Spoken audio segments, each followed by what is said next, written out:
Футбол тарихындағы жалғыз үш дүркін әлем чемпионы Эдсон Арантес ду Насименту, әлемге Пеле атымен танымал футбол патшасы қайтыс болды. Ол 1958, 1962 және 1970 жылдары Бразилия құрамасы сапында әлем чемпионы атанған еді.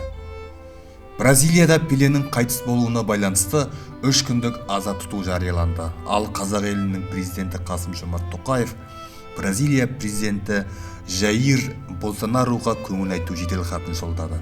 Мемлекет басшысы футбол тарихындағы ұлы спортшылардың бірі ретінде Пеленің футболды бүкіл әлемге танытуға зор үлес қосқан атап өтті.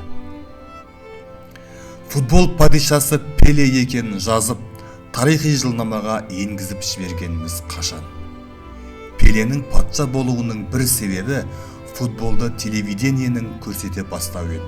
Ең алғаш Швециядағы әлем чемпионаты тікелей көрсетілді. Сол жерде Пеле жасындай жарқылдады. Оның үстіне сол заман нәсілшілдікпен күрестің ең алғашқы ірі қадамдары жасалынып жатқан тұс болатын. Пеле қара нәсілді.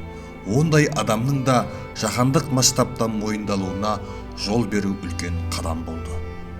Футбол патшасының қайтыс болуына байланысты қазіргі футбол жұлдыздары не деп жазып жатыр? Біршамасына тоқталып өтейік. Лионель Месси жатқан жерің жайлы болсын Пеле деп қысқа ғана қайырыпты.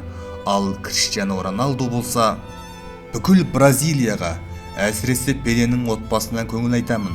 Мәңгілік патша Пелеге қош бол дей салу қазір бүкіл футбол әлеміндегі қайғыны білдіру жеткіліксіз. Кеше, бүгін, әрқашан көптеген миллиондаған адамға шабыт берген тұлға. Арамыз алыс болса да, оның маған көрсеткен сүйіспеншілігін мен де оған көрсететінмін. Ол ешқашан ұмытылмайды және оның ізі әрбір футбол жанкүйерінде мәңгі сақталады. Жатқан жерің жайлы болсын, патша Пеле, деп жазды Роналду. Ал Пеленің отандасы Неймар, Пелеге дейін 10 деген жай ғана сан болатын. Мен бұл сөзді бір жерде оқығанмын. Ол әдемі, бірақ толық емес.